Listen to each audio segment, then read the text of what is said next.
Quarta-feira eu estava ministrando sobre João capítulo 15, onde Jesus vem dizer: eu sou a videira verdadeira e vocês são os ramos.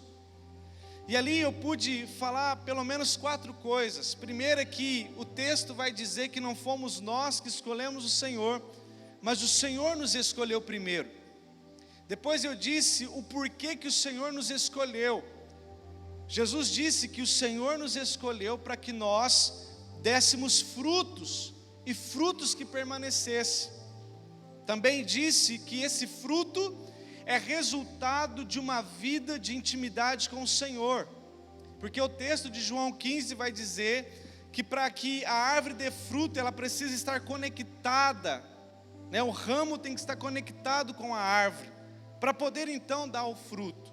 E por último eu disse, em caso você não estiver dando fruto, o Espírito Santo, Ele pode cuidar da sua vida, para que você então venha dar fruto. Usei a parábola de quando Jesus, Ele diz que um certo senhor, ele se aproxima de uma árvore, e não vendo nela frutos, ele diz: corte e lance no fogo.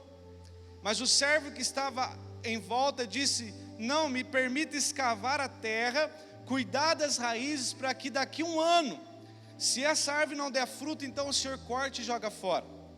Então dizemos que quando não estamos conectados na verdadeira videira, nós podemos recorrer ao Espírito Santo, que Ele cuida das nossas raízes, Ele protege as nossas vidas, para nos fazer então frutificar nas diversas áreas da vida. E nessa noite eu queria dar continuação a essa palavra, aonde falaremos hoje sobre como me conecto nele, a videira verdadeira. Se Jesus me escolheu para que eu desse fruto, e esse fruto só vem de um resultado de eu estar nele, como que eu me conecto nele? E aqui, Salmos 1 vai dizer o seguinte, no versículo 1: feliz é o homem que não anda que não anda segundo o conselho dos ímpios, nem se detém no caminho dos pecadores, nem se assenta na roda dos escarnecedores. Antes tem o seu prazer na lei do Senhor, e na sua lei medita de dia e de noite. Pois será como árvore plantada junto ao ribeiro de águas, a qual dá o seu fruto na estação própria, e cuja folha não cai, e tudo quanto fizer prosperará. Irmãos, veja, o salmista aqui no versículo 3, ele faz uma analogia, usando a figura da árvore para expressar a vida do ser humano. Se você deseja dar bons frutos, se você deseja que a sua vida seja uma vida próspera, e prosperidade não está relacionado somente a dinheiro. Eu conheço muita gente rica que não é próspera, e eu conheço muita gente pobre que é próspera, porque prosperidade não está relacionada somente ao dinheiro. Mas se você deseja, como uma árvore saudável, dar bons frutos, neste caso essa árvore, nem as suas folhas caíam, ou seja, a sua vida não era afetada. Se você deseja prosperar, existe um caminho, e o salmista começa a mostrar um caminho interessante. A didática dele, primeiro ele vai dizer o que não devemos fazer para que sejamos conectados, para depois ele dizer o que precisamos de fato fazer para estarmos conectados.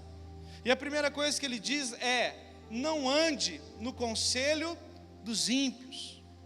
Queridos, se desejamos viver essa vida de frutos no mundo, de frutos em nossas casas, de frutos no ministério, só abrindo um parênteses, irmãos, como é bom ter bons frutos, é ou não é? Aqui, ó, se você olhar no lado esquerdo, na lagoa, só tem árvores frutíferas. Tem ali uma goiabeira que está cheia de goiaba. Eu duvido se tem alguém aqui que chega e vai lá na goiabeira dizendo: eu vou pegar um fruto podre, cheio de bigato para mim comer agora. Tem alguém que faz isso? Não tem, irmãos.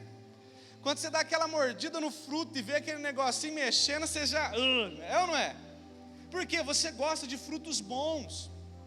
E as pessoas que estão à sua volta, quando olha para você, quando se relaciona com você, ela deseja ver em você frutos bons, frutos prazerosos. Tem pessoa que tem tanto frutos amargos, que tem pessoas que até se afastam dela. A ideia de Deus para as nossas vidas é que os nossos frutos fale à sociedade, que os nossos frutos falem no nosso casamento, fale com os nossos filhos, algo prazeroso, que atraia pessoas, que atraia um bom relacionamento, e assim por diante. E uma das formas para que eu tenha esse fruto é: não devo andar no conselho dos ímpios. Ímpio é um indivíduo que possui valores contrários aos estabelecidos pelo senso comum de Deus. Eu queria que você fizesse uma análise aí, as pessoas que você conhece, esses indivíduos, eles possuem valores contrários aos valores estabelecidos pelo senso comum que Deus colocou. O ímpio são aquelas pessoas que deliberadamente são perversos. Essas pessoas estão ativamente envolvidas com o mal. E aqui o salmista está dizendo: com esses não ande. Eu não estou dizendo para você tratar mal os ímpios, para que você venha desfazer dos ímpios, até mesmo porque Deus nos chamou para ganhar o mundo, amém ou não? Deus nos chamou para irmos para a sociedade e ganharmos povos, línguas, nações para o Senhor. Mas quando o salmista diz: olha, não ande no conselho, ele está dizendo: não torne a palavra do ímpio o seu estilo de vida. A palavra do Senhor diz em Provérbios: onde não há conselho, frustram-se os projetos. Mas olha só, na multidão de conselheiros há sabedoria. Ou seja, a nossa vida movida em sabedoria é resultado de bons conselhos, de bons conselheiros que estão à nossa volta. Agora, se os conselheiros que estão à nossa volta não são bons, a nossa vida não será boa, as nossas decisões não serão boas, a nossa sabedoria será burrice no nosso dia a dia. Por isso, eu conhecer pessoas ímpias não tem nenhum problema. Eu ir lá de repente em um ambiente que tem ímpios, não há problema nisso. O problema é eu pegar o conselho que ele tem e colocar na minha vida como uma prática diária. E nós como igreja, irmãos, precisamos tomar cuidado com isso, porque caso contrário, isso pode adoecer o nosso coração. Muitas vezes podemos ter mais do conselho do mundo do que o do conselho de Deus. Então, esteja atento esses dias. Não ande no conselho de pessoas que não valorizam aquilo que é de Deus.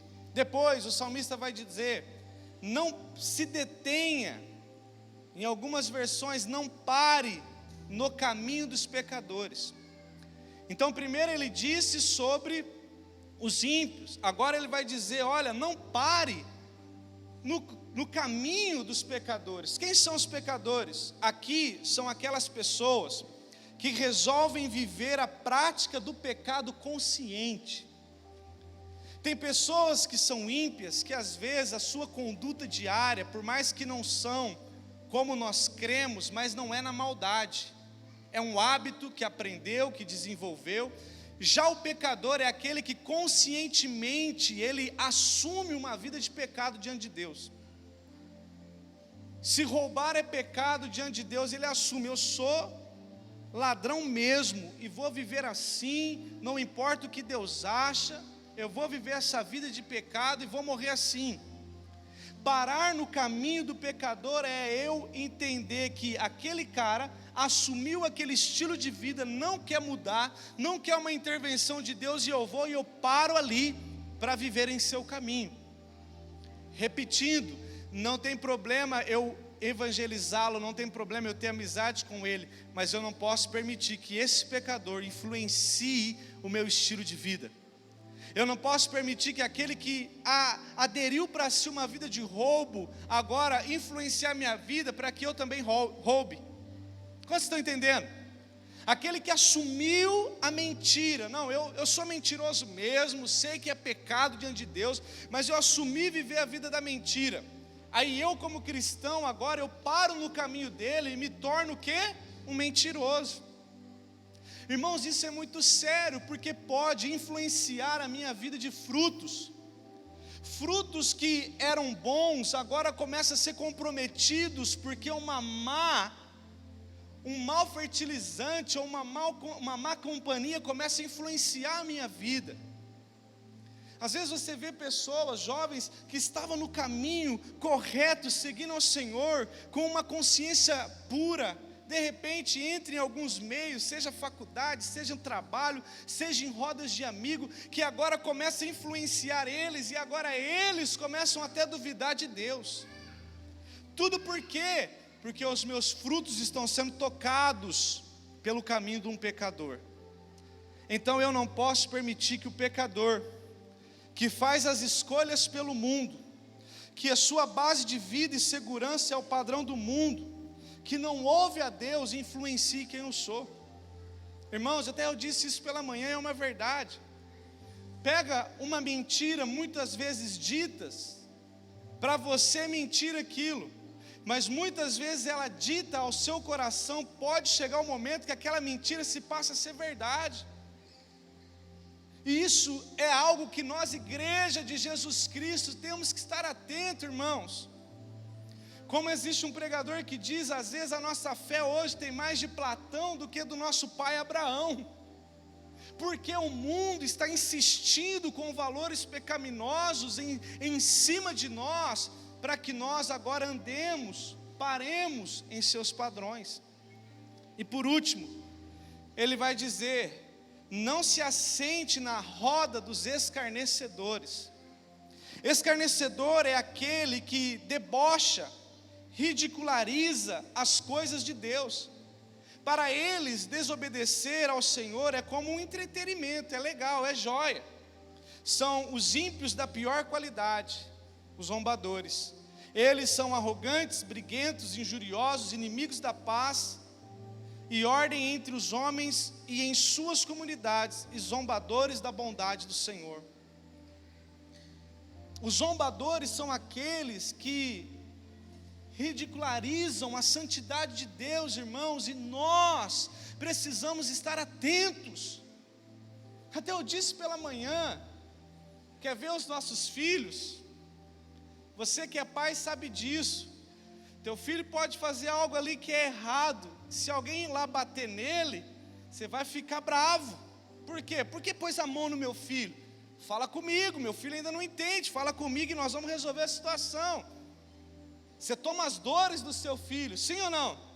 Quer ver uma coisa? Quando chama a gente para ir lá ver o neném que acabou de nascer, lá na incubadora, está lá o pai assim, ai que lindo meu filho, e eu chego só vejo uma cara de joelho, é ou não é? Ai, mas é um menino mais lindo do mundo, e só tem uma cara de joelho, irmão, tudo inchado, acabou de nascer, mas é o lindo da mamãe, porque é pai e mãe, briga pelo filho.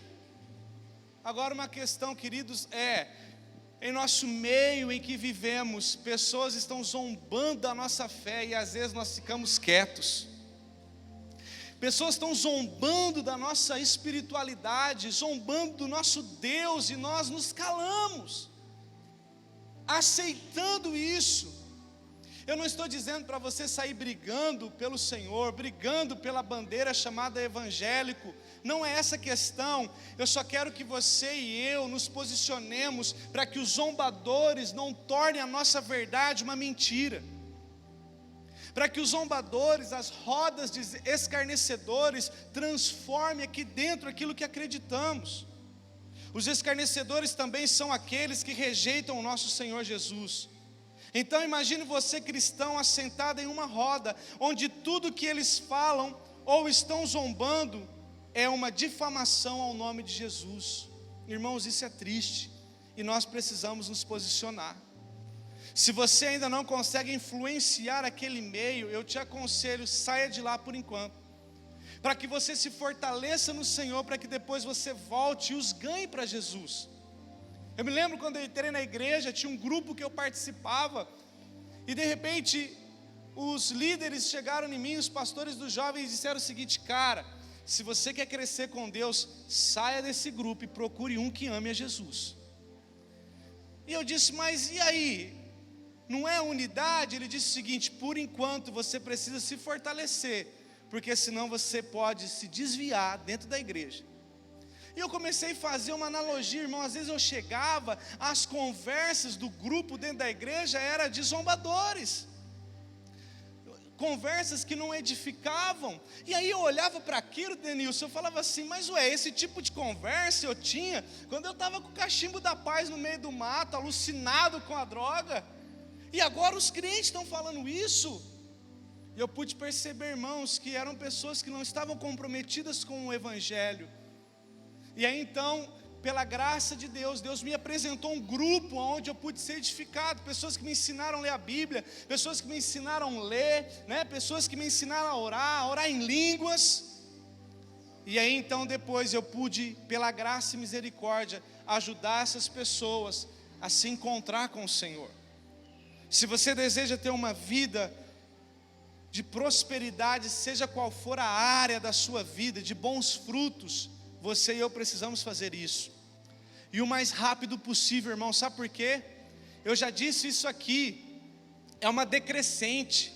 Note comigo: não ande com o ímpio, não pare com os pecadores, e não se assente com os escarnecedores. Olha só a decrescente. Às vezes você está andando com o ímpio e você fala: pastor, não tem nada a ver. Cuidado, já já você está parado no caminho dele. E Deus te livre e te guarde, já já você está deitado naquilo que Ele crê. A nossa vida precisa ser uma ascensão, um crescimento espiritual com Deus, e não uma decrescente, irmãos. E aí o salmista segue dizendo: então vocês não façam isso, mas faça o que ele vai dizer? Tenha o prazer na lei do Senhor, e nela medite de dia e de noite. O salmista está dizendo: deixa esse ambiente de pecado e se volte à palavra. Por isso que, vendo essa formatura da consolidação, irmãos, alegra o nosso coração, porque são pessoas que foram edificadas pela palavra do Senhor. E a palavra do Senhor, ela não volta vazia. E ter prazer, olha só, o dicionário define prazer como sensação ou emoção agradável ligada à satisfação de uma vontade, de uma necessidade. Então, eu ter prazer pela palavra do Senhor é eu ter uma sensação agradável pela Bíblia, ter uma ligação em satisfação de vontade e de necessidade desse livro. Irmãos, mais do que nunca, este livro precisa ser algo que vai ser uma necessidade diária para a nossa vida. Por quê, pastor? Porque esse livro tem tudo o que você precisa. Todo bom fruto na sua vida vai ser decorrente ao que Deus disse. Como que eu vou ser um marido melhor? Quando eu tiver um contato com a palavra, porque a Bíblia me ensina a ser um marido melhor. Como que eu vou ser um bom patrão? Quando eu tiver contato com a Bíblia, porque a Bíblia me ensina como ser um bom patrão. Tudo que necessitamos tem nesse livro. O que acontece muitas vezes é que a correria, o ativismo nos rouba desse livro, e por isso deixamos de ser sóbrios.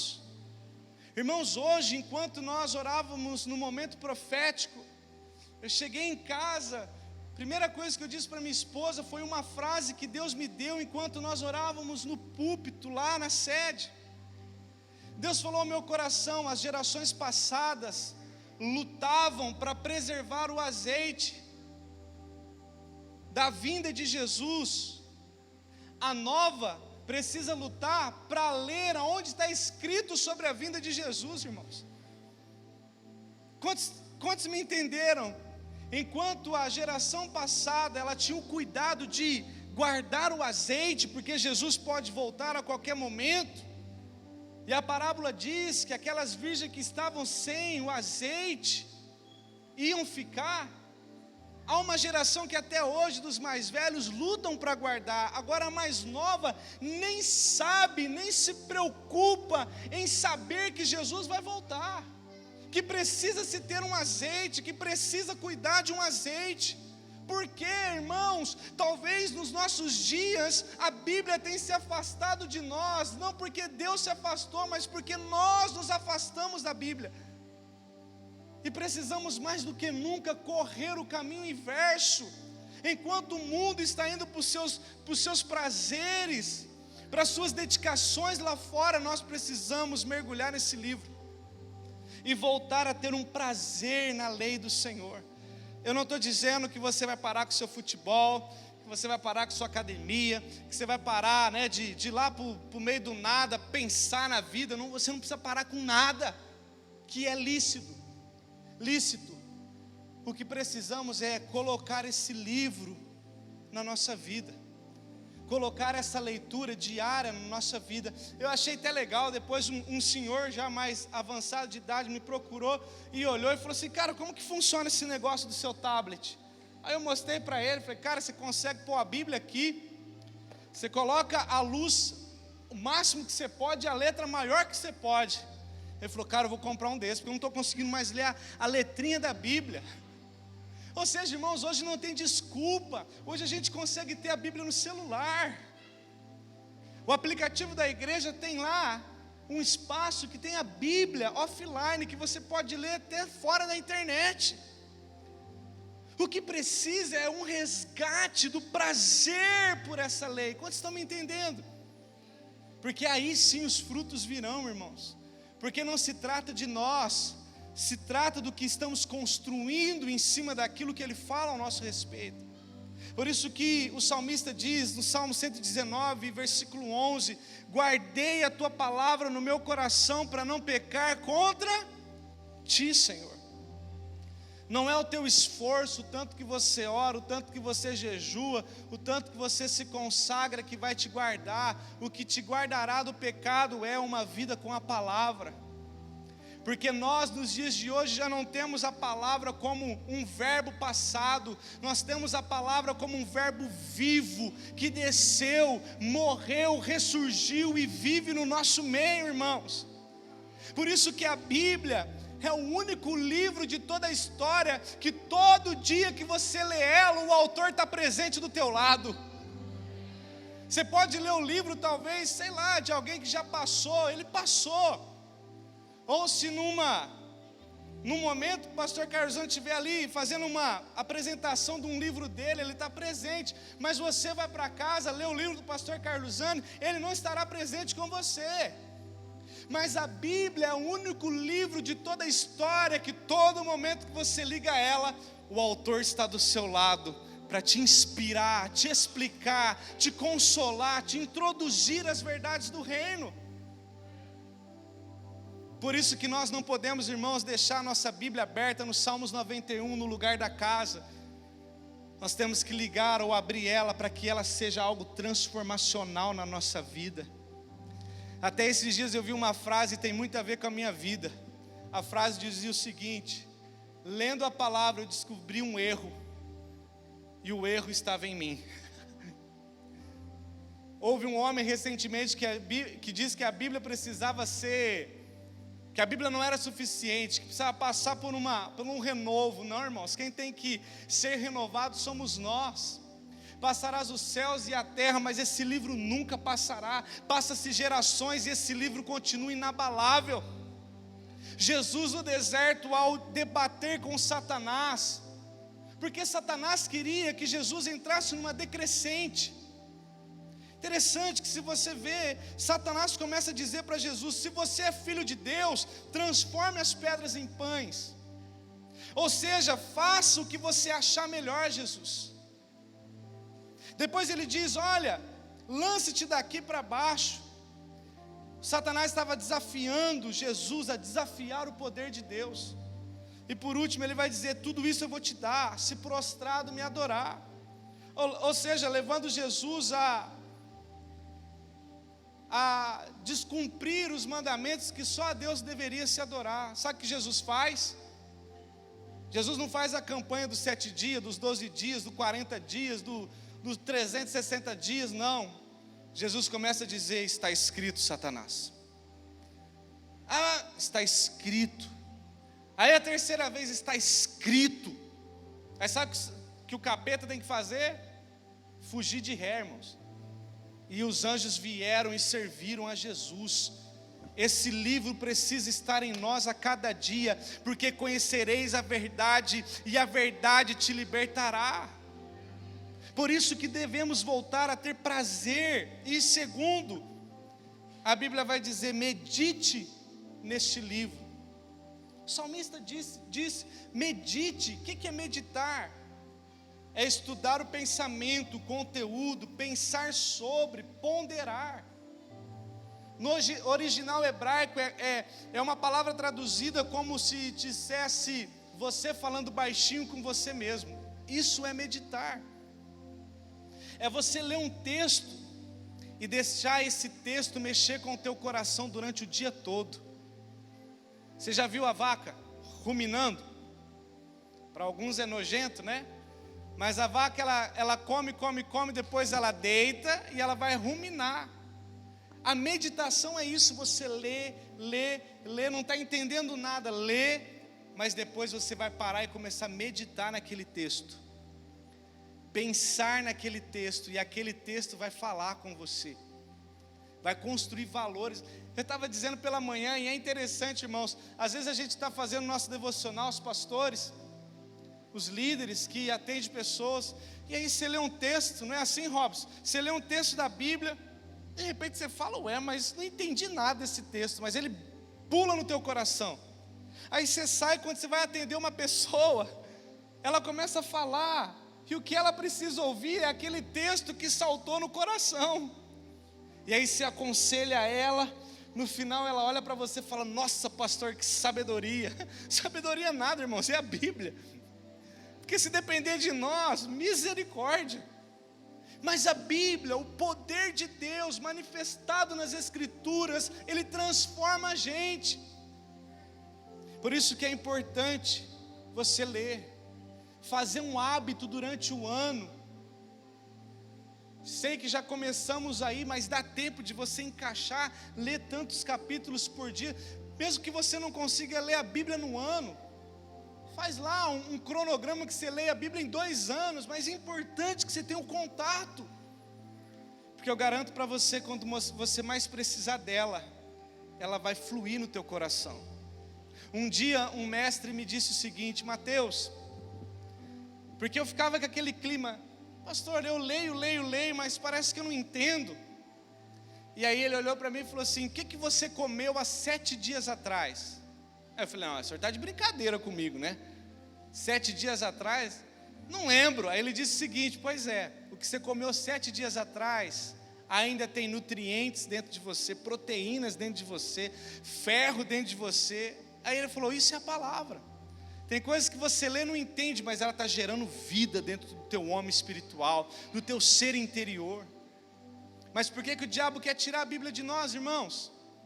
Porque tirando a Bíblia da gente, ele sabe que podemos viver uma vida infrutífera, uma vida, perdoe a expressão, mas sem, para não falar desgraçada, né? Para você não escandalizar, mas uma vida sem a graça de Deus. Tem pessoas que não conseguiram entender a graça de Deus porque ainda não se viram nesse livro. E por último, Josué. Quando Josué vai conquistar a terra, Deus tem o cuidado de parar para conversar com Josué. E Deus dá a seguinte direção para Josué: tão somente esforça-te, olha isso, irmãos, tão somente esforça-te e tende muito ânimo, cuidando de fazer conforme toda a lei que meu servo Moisés te ordenou. Não te desvie dela nem para a direita nem para a esquerda, a fim de que sejas bem-sucedido por onde quer que andares. Não se aparte da tua boca o livro dessa lei, antes medite nele de dia e de noite, para que tenhas o cuidado de fazer conforme tudo que está escrito nele, e então serás bem-sucedido. Deus poderia ter dito muita coisa para Josué, Mas a palavra dele foi: Josué, sabendo que você é um grande guerreiro, perito em conquistas, eu sei que você vai sair conquistar a terra, mas olha, tem de bom ânimo e tem de cuidado de guardar esse livro, as palavras ditas por Moisés no seu coração. Por isso eu encerro dizendo, querido, talvez você começou o ano, e é legal isso, cheio de explosão para conquistar, para correr, para fluir, para ganhar seu casamento de novo, seus filhos de novo, ganhar, né, o seu espaço na sociedade, com a sua empresa, com os seus negócios. Mas deixa eu te dizer, para que você seja bem sucedido, tenha o cuidado de guardar esse livro. E ter o cuidado implica de você ter uma posição. Minha filha, né, aprendendo a andar de, como chama? Patinete, não, patins, ralou o joelho, irmãos, né, fez a sua primeira marca. Tudo que a gente faz, ela tem o cuidado de proteger o joelho. Você está vindo lá na cozinha, ela está lá na entrada da casa, ela já faz assim com medo de bater. Ter o cuidado fala de você ter um zelo extremo por aquilo que te é importante, de você pegar isso e não mais ouvir o conselho dos ímpios, pegar isso e não mais parar no caminho do pecador, pegar isso e não mais se deitar na roda dos escarnecedores, mas buscar essa palavra para ela transformar a sua vida. E ela transforma, irmãos. Tem pessoas que talvez estão precisando ver o seu casamento restaurado, estão precisando ver seus filhos de volta na sua casa.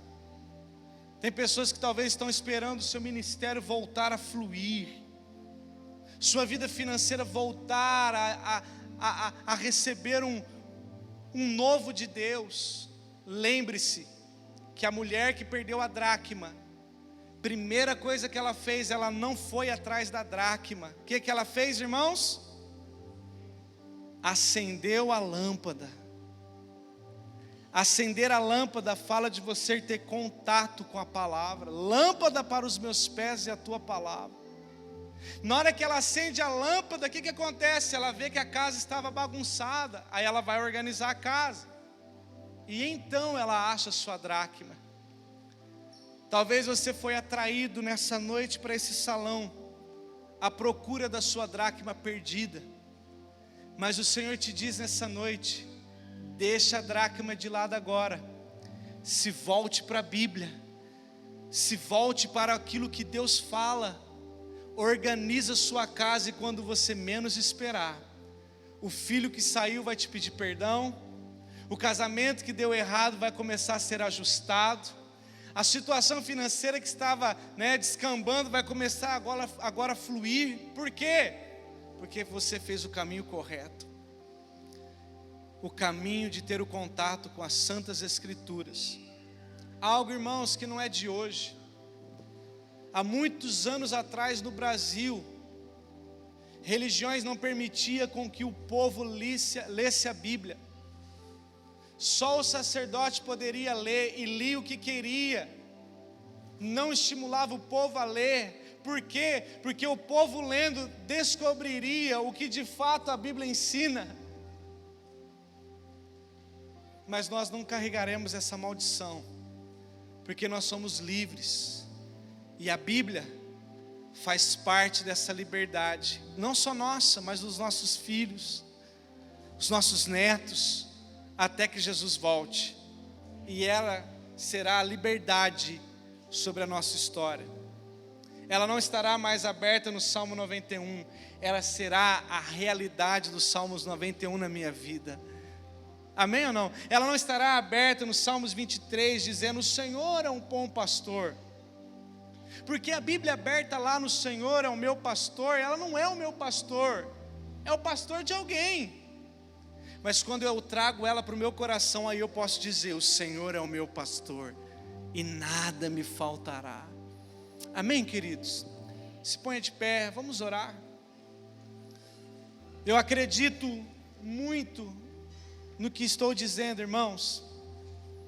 Em uma noite a qual tivemos a separação, de alguns irmãos que receberam o certificado, porque a consolidação é um primeiro passo da vida cristã. Agora terá aí um discipulado, já um ceifate, cursos bíblicos, que vai munir a nossa vida, para que de fato, irmãos, o diabo não nos engane, para que de fato Satanás não roube de nós a sobriedade.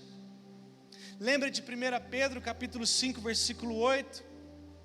O apóstolo Pedro dizendo à igreja: irmãos, sede sóbrios, porque o diabo, vosso adversário, ruge como um leão ao vosso derredor, procurando uma oportunidade para te tragar.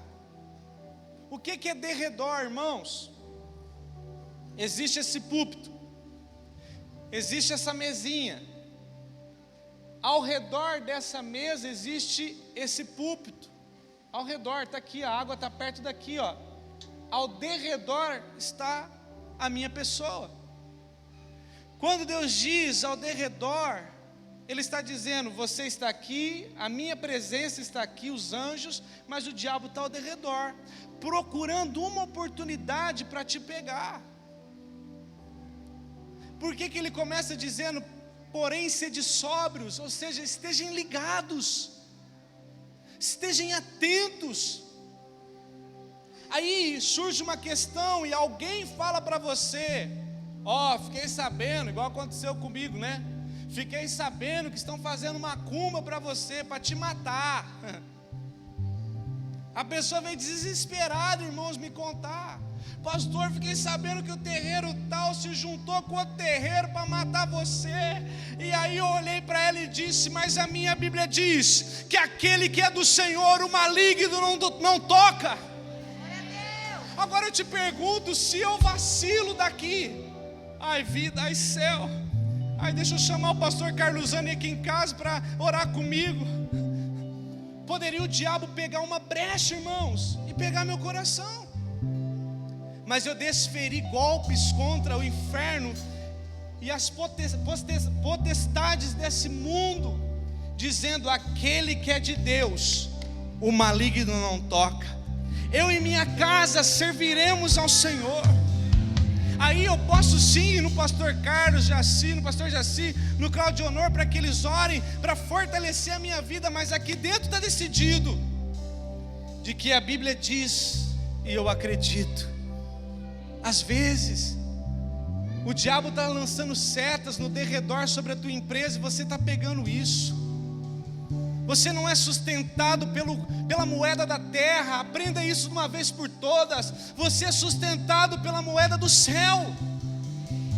Faça o teu trabalho, se esforce, faça a sua parte, mas aquele que cuida de você, ele não dorme, a sua mão não vacila.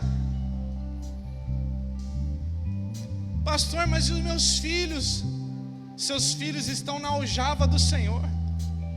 Seus filhos são cuidados pelo Senhor. O Senhor tem uma aliança até 1000 gerações, diz a palavra. Pode passar dias maus, pode, mas os seus filhos são de Deus. Foi Ele que te deu, é uma herança que Ele deu para você cuidar. A herança é dele, o valor é dele. Uma hora Ele vai vir prestar conta com Satanás, com as forças dessa terra, com aquilo que tem feito com seus filhos. Por isso, querido, mais do que nunca, abra o teu coração para a palavra de Deus pegar você.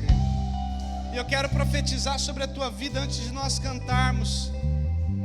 Pessoas aqui que nunca tiveram experiências profundas com a Bíblia, eu quero profetizar que enquanto você estiver lendo a Bíblia, Deus vai tomar o teu coração na tua casa, no teu emprego, aonde você estiver, que você vai ter uma experiência tão profunda com a palavra, que a paixão, o desejo por ela, vai ser um desejo maior do que qualquer outra coisa. Eu creio nisso, irmãos. Por isso a minha oração é para que o óleo de Deus repouse sobre a nossa cabeça. Sabe por quê? Quando o óleo é colocado na cabeça da ovelha, as moscas não sentam e ela começa a pastar. Por isso que o salmista diz: coloque o seu óleo sobre a minha cabeça. Agora, sem óleo, a mosca senta, a ovelha não consegue comer, ela fica se debatendo. Além do poder da palavra, o óleo do Espírito descerá sobre a tua vida, e capeta nenhum rodeará a sua casa, porque agindo Deus ninguém impedirá. Se o Senhor é por nós, quem será contra nós? Feche os seus olhos.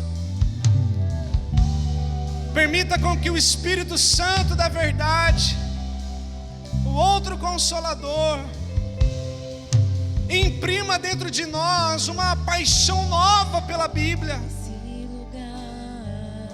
um desejo novo pelas Escrituras.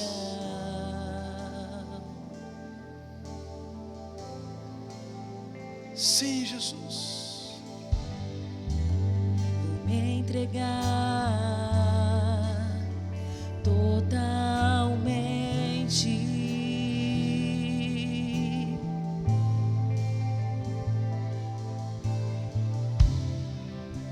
O teu toque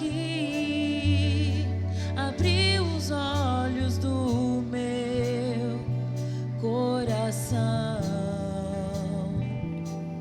Eu posso enxergar e entender. Sim, sim, Senhor. Se eu me humilhar, Espírito de diante Deus, do teu altar e sacrificar aquilo que me custa, vale a pena, tu inclinarás vale a pena. os teus ouvidos ao meu clamor.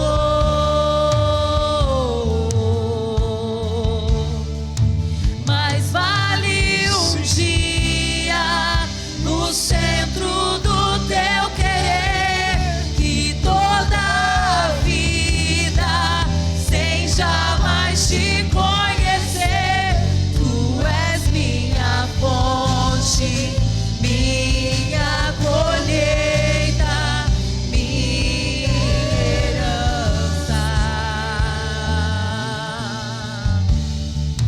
Se eu me humilhar diante do teu altar e sacrificar aquilo que me custa, tu inclinarás os teus ouvidos ao meu clamor.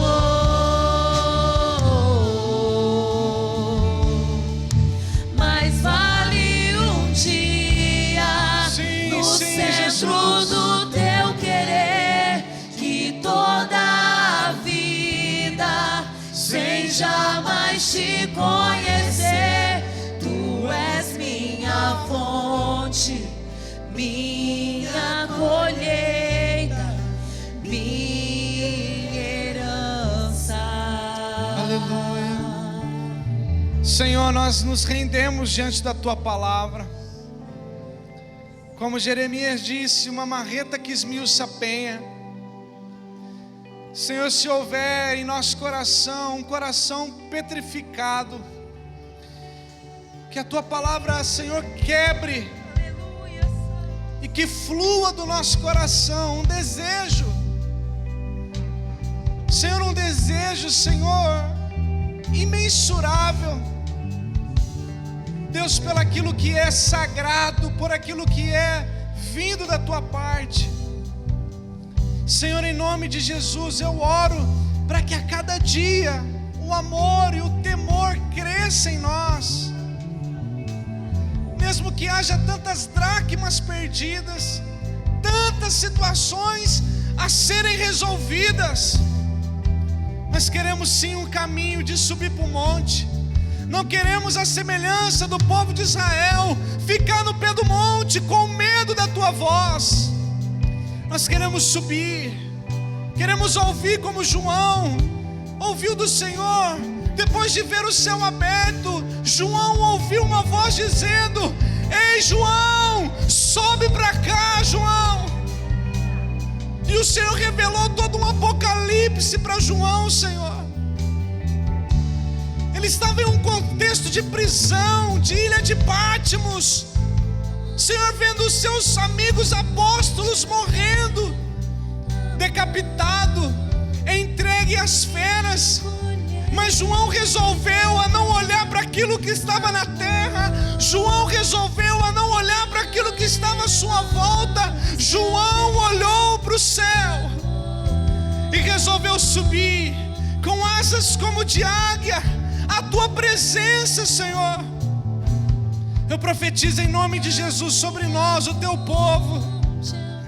Senhor, ouviremos os céus abertos, veremos os céus abertos, ouviremos o som do céu, e a tua palavra, Senhor, queimando no nosso coração, Jesus. Tu és tudo que precisamos. Diga isso, querido, aí no teu lugar. Diga para Deus: Deus, tu és tudo que eu preciso. Talvez nessa noite você vai precisar renunciar a alguns relacionamentos. Talvez você vai precisar renunciar a alguns ambientes. Aproveite esse momento, suplique ao Espírito por graça, por misericórdia.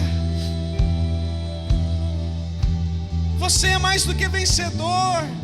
Tudo você pode naquele que te fortalece. Você consegue vencer essa roda que está tentando matar a tua vida.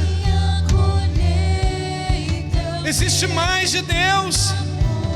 Existe mais do céu para a tua vida. Existe mais do céu para o nosso coração. Oh, em nome de Jesus.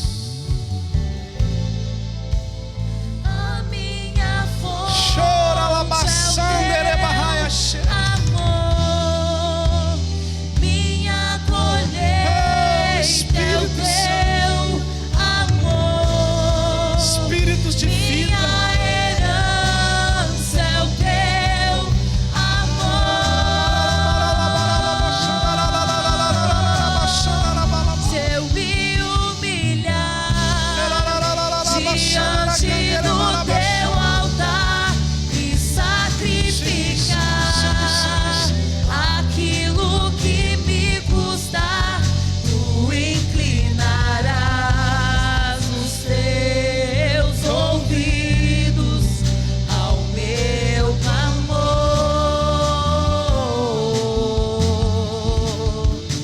Mais vale um dia no centro do teu querer que toda a vida sem jamais te conhecer. Tu és minha fonte, minha colheita, minha herança. Dê um aplauso bem forte ao Senhor, querido. Ah, tu és tão digno. Nós amamos a Bíblia, Jesus. Aleluia. Amém, queridos. Nós amamos a Bíblia. Nós amamos a palavra do Senhor. Eu quero profetizar que haverá pessoas que terão um renovo ao ler as Escrituras nesses dias. Sabe, irmãos, eu não sou contra a Netflix, tá? Eu acho que não está gravando hoje, né? Eu não quero fazer propaganda, não está gravando, né? Quero fazer propaganda, mas eu curto Netflix. Teve um dia que os filhos estavam para casa dos amigos, e aí eu e a Fer foi assistir Netflix. Aí a Fer falou assim para mim: amor, vamos maratonar? Eu olhei aquilo e falei: gente, o que é maratonar, né? Não, assisti várias séries. Eu falei: sem filho, né? Vamos maratonar. Fomos assistir várias. Quero profetizar sobre a tua vida, que você vai começar a ler a Bíblia E aí vai dando a hora de você ir para a escola, ir para o trabalho, ir para o namoro. E você vai dizer, não, mais um capítulo. Não, mais um capítulo. Não, só mais um capítulo. Não, só mais um capítulo. Ah, irmãos, eu creio nisso. Depois você pode até assistir a série, não tem problema nenhum. Mas você vai ser tão cheio de Deus que o diabo não vai conseguir te perturbar, porque maior é aquele que está em nós. Amém? Que o Senhor te abençoe e te guarde. Tenha uma semana repleta da glória e da graça de Deus, em nome de Jesus. Vá em paz. Glória a Deus.